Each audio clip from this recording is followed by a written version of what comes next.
As fotos costumam ser tiradas para eternizar momentos felizes, como celebrações e viagens. No entanto, as imagens que você verá hoje escondem histórias sombrias.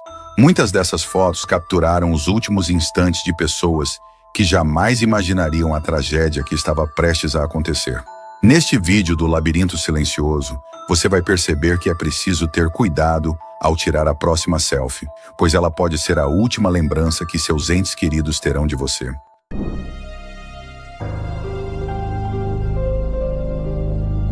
Johnson Mount Aconcagua está localizado no coração da cordilheira principal dos Andes, na província de Mendoza, Argentina.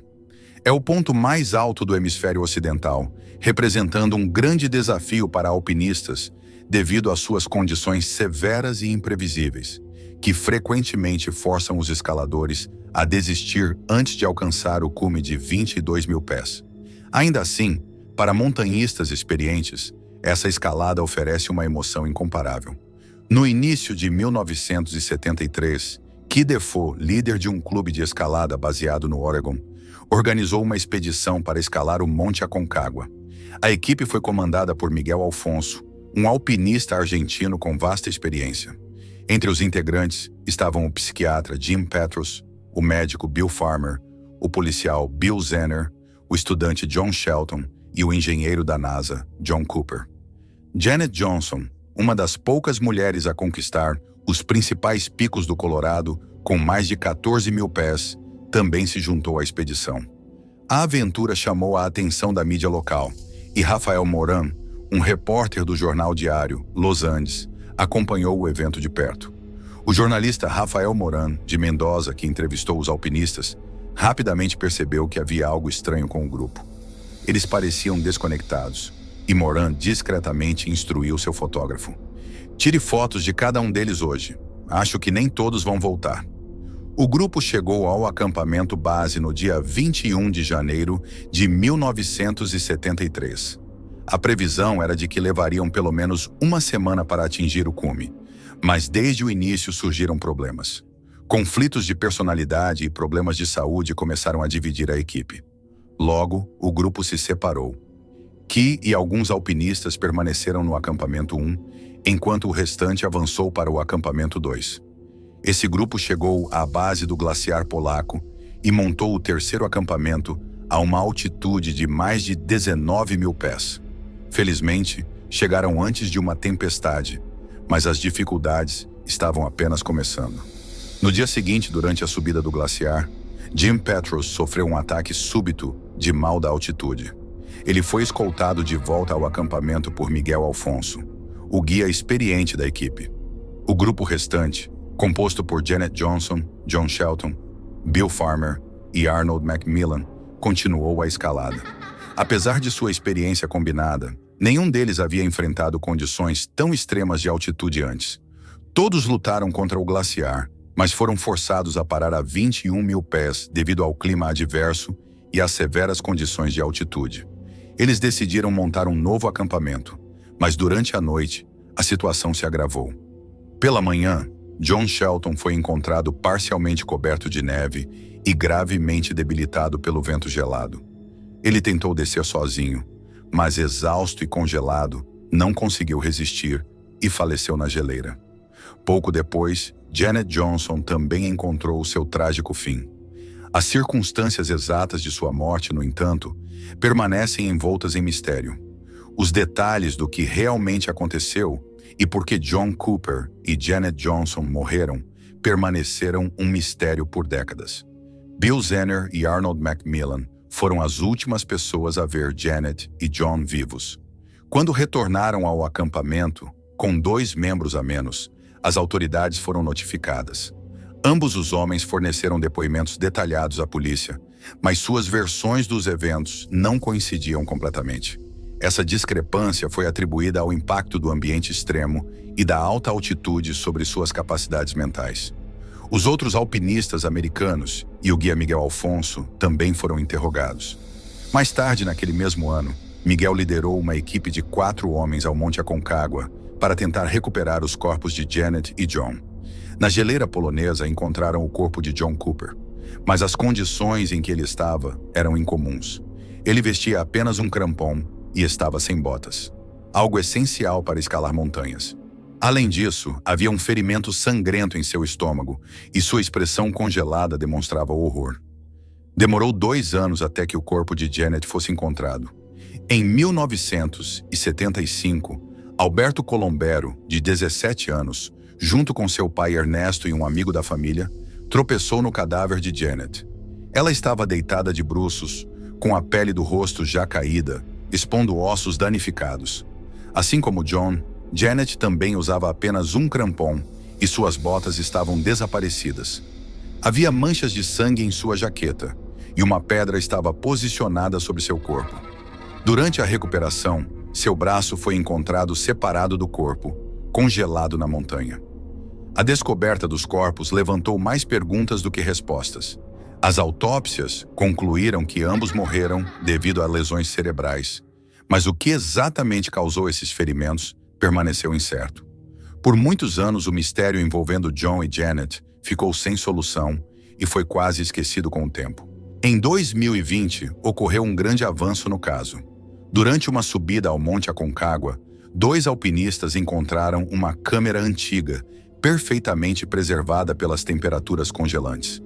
O nome Janet Johnson estava gravado na caixa. Apesar da lente quebrada, a câmera estava em excelente estado de conservação. Sem saber inicialmente, os alpinistas descobriram que a câmera continha registros dos momentos finais de Janet antes de sua morte. No total, Janet tirou 24 fotos, incluindo imagens de seus companheiros de escalada e da paisagem ao redor. Uma das fotos mostrava John Cooper à frente, seguido por Janet e outro alpinista. Essas imagens ajudaram a reconstruir uma linha do tempo dos acontecimentos que levaram à tragédia.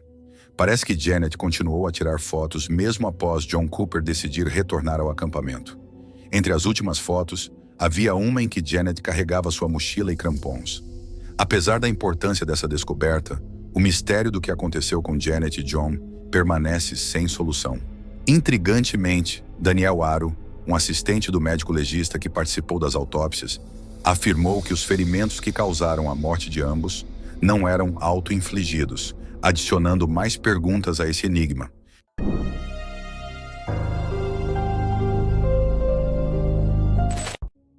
Em 19 de setembro de 2019, Steven Weber e sua namorada Kesha Antoine estavam de férias na Tanzânia, hospedados em uma cabana submersa no Manta Resort, na ilha de Pemba. Localizada a cerca de 250 metros, 820 pés, da costa, a cabana fica em águas cristalinas protegidas pela área de conservação Blue Hole. O quarto submerso possui painéis de vidro que proporcionam vistas panorâmicas de 360 graus do ambiente subaquático. No terceiro dia de sua estadia, Steven, natural de Baton Rouge, Louisiana, decidiu fazer uma proposta romântica a Kesha. Ele mergulhou na água usando máscara e nadadeiras fornecidas pelo resort e segurou uma nota contra a janela de vidro da cabana enquanto Kesha observava de dentro. Na nota estava escrito: "Não consigo prender a respiração por tempo suficiente para te contar tudo o que amo em você, mas tudo o que amo em você, amo ainda mais a cada dia." Depois, Steven virou o papel para revelar seu pedido de casamento e mostrou um anel de noivado que tirou do bolso de seus shorts. Em seguida, ele nadou para fora de vista. Kesha, emocionada, foi para o nível superior da cabana para esperar sua resposta e receber o anel. Mas Steven nunca reapareceu. Desesperada, ela tentou buscar ajuda, mas não conseguiu contatar a equipe do resort por telefone ou rádio. Por fim, precisou acenar para um barco que passava. Steven foi encontrado inconsciente na água e todas as tentativas de reanimá-lo falharam. Infelizmente, durante a subida, Steven enfrentou dificuldades e se afogou, transformando o que deveria ser um dia de celebração para o casal em uma tragédia.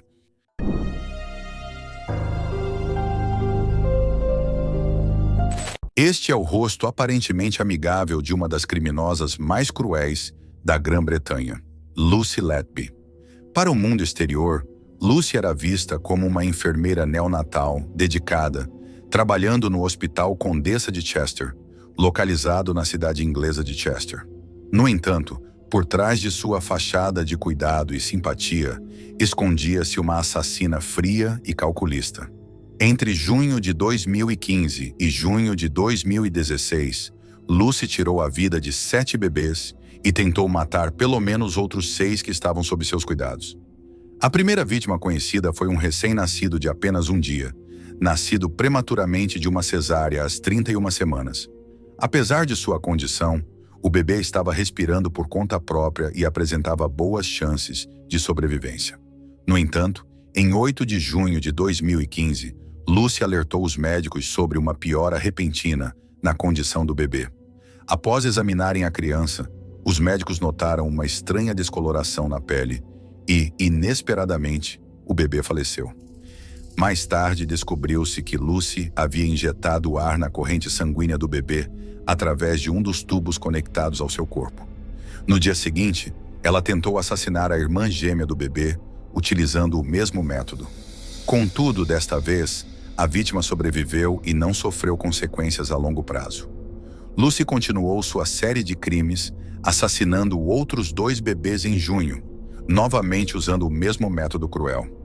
No verão de 2015, o Dr. Stephen Brary, pediatra sênior no Hospital Condessa de Chester, percebeu uma atividade incomum na unidade neonatal.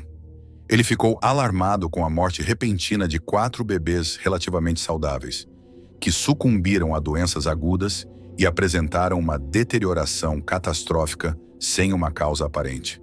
Suas investigações apontaram para um fator comum: a presença de Lucy Letby. Preocupado, o Dr. Brary relatou suas observações ao comitê de confiança do hospital, destacando os incidentes graves, que foram classificados erroneamente como possíveis erros médicos.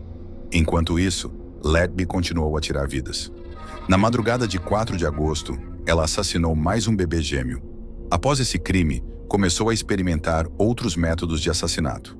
No dia seguinte, tentou envenenar o irmão gêmeo do bebê com insulina, mas ele sobreviveu à tentativa. Um mês depois, Lucy tentou matar outro bebê 2 vezes, desta vez alimentando-a em excesso com leite. A criança sobreviveu, mas ficou com sequelas graves e permanentes. Em 23 de outubro, Letby tirou a vida de mais um bebê, injetando ar no estômago dele por meio de uma sonda nasogástrica. Assustadoramente, foi relatado que Letby enviou um cartão de condolências aos pais da criança e manteve uma foto do cartão em seu telefone.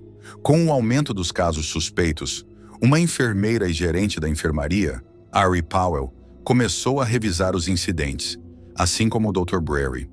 Ambos descobriram que Lucy Letby estava presente em todos os eventos. Em 7 de abril de 2016, Letby foi transferida para turnos diurnos, mas isso não impediu os crimes.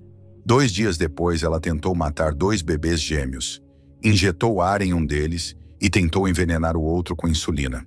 Felizmente, ambos sobreviveram. Em junho daquele ano, Lucy Letby tentou assassinar um bebê nascido com 34 semanas de gestação, mas a criança sobreviveu. Após retornar de férias no dia 23 de junho, ela tirou a vida de 2 dos 3 trigêmeos sob seus cuidados. À medida que as investigações sobre as mortes inesperadas continuavam, Letby foi transferida para uma função administrativa em meados de julho de 2016. Insatisfeita com a mudança, Letby apresentou uma reclamação formal ao hospital. Curiosamente, nenhuma outra morte foi registrada na unidade neonatal nos 4 meses seguintes à sua remoção. Em março de 2017, após consulta com um especialista regional em neonatologia, os consultores do hospital solicitaram que a polícia fosse envolvida na investigação.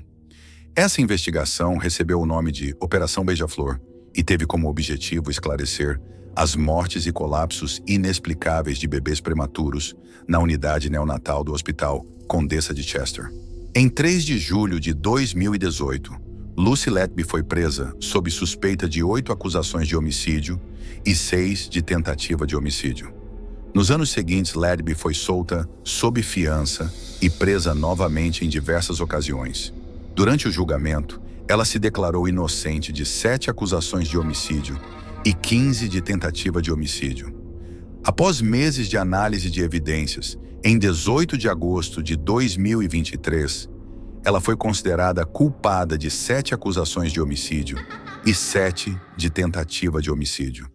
O júri não conseguiu chegar a um veredicto sobre 6 acusações de tentativa de homicídio, e Ledby foi absolvida de outras 2. Lucy Ledby recebeu uma sentença de prisão perpétua com ordem de cumprimento integral, a punição mais severa prevista pela lei inglesa. Ela agora é considerada a assassina de crianças mais prolífica da história moderna da Grã-Bretanha. Seu nome ficará marcado ao lado de outros notórios criminosos britânicos.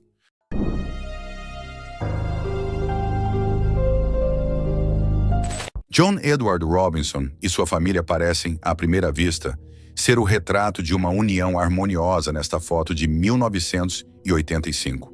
No entanto, a realidade estava longe de ser tão perfeita.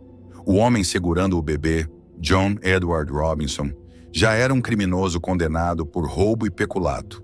Mas o que sua família desconhecia era que ele já havia evoluído para crimes ainda mais sombrios, incluindo assassinato. Por anos, o irmão de John e sua esposa, Helen, enfrentaram dificuldades para ter filhos, tanto naturalmente quanto por meio de processos formais de adoção. Em meio a isso, John se ofereceu para ajudá-los, alegando ter contatos no setor de adoções. Porém, ao invés de seguir os procedimentos legais, ele iniciou uma busca por mulheres grávidas solteiras que pudessem entregar seus filhos diretamente a ele. Sem poder obter referências dos serviços sociais, John foi diretamente até Lisa Stasi, uma jovem mãe solteira de 19 anos com um bebê de 4 meses chamado Tiffany. Lisa estava vivendo em um abrigo para mulheres vítimas de violência doméstica em janeiro de 1985. Usando o nome falso de John Osborne, ele prometeu a Lisa que poderia inscrevê-la em um programa de treinamento no Texas, que oferecia creche para Tiffany e treinamento para emprego. No dia 9 de janeiro, John deu início ao seu plano sinistro. A família de Lisa recebeu um telefonema de uma Lisa apavorada, que afirmou ser uma péssima mãe. As últimas palavras que ouviram dela foram: "Eles estão vindo", antes de a ligação ser abruptamente cortada. Em 11 de janeiro, John Edward Robinson entregou a pequena Tiffany ao seu irmão, junto com documentos falsificados que alegavam que a mãe da criança havia tirado a própria vida. O casal, acreditando na história, pagou a John $5.500 em supostos honorários advocatícios e recebeu papéis de adoção convincentes, que incluíam assinaturas falsas de 2 advogados e o nome de uma juíza. Tiffany foi rebatizada como Heather Tiffany Robinson e cresceu em uma família amorosa em Illinois. Porém, aos 15 anos, Heather descobriu a terrível verdade. O homem que ela chamava de Tio John era, na realidade, um serial killer responsável por vários assassinatos, incluindo o de sua mãe biológica, Lisa Stasi. Os pais adotivos de Heather ficaram tão devastados quanto ela ao descobrir que haviam sido enganados. Eles nunca souberam das circunstâncias obscuras que envolveram a adoção. Após a prisão de Robinson, a verdadeira história começou a emergir. Heather descobriu que sua mãe biológica e ela haviam desaparecido em 1985, quando ela tinha apenas 4 meses. Durante anos, sua família presumiu que ambas estavam mortas. Até hoje, os restos mortais de Lisa Stasi nunca foram encontrados. John Edward Robinson foi condenado por 2 assassinatos capitais e 5 homicídios estaduais, mas acredita-se que ele tenha tirado a vida de muitas outras vítimas. Um vigarista habilidoso, Robinson usava salas de bate-papo na internet para atrair suas vítimas, utilizando o nome falso Slave Master. Ele foi o primeiro serial killer conhecido por usar a internet para cometer seus crimes.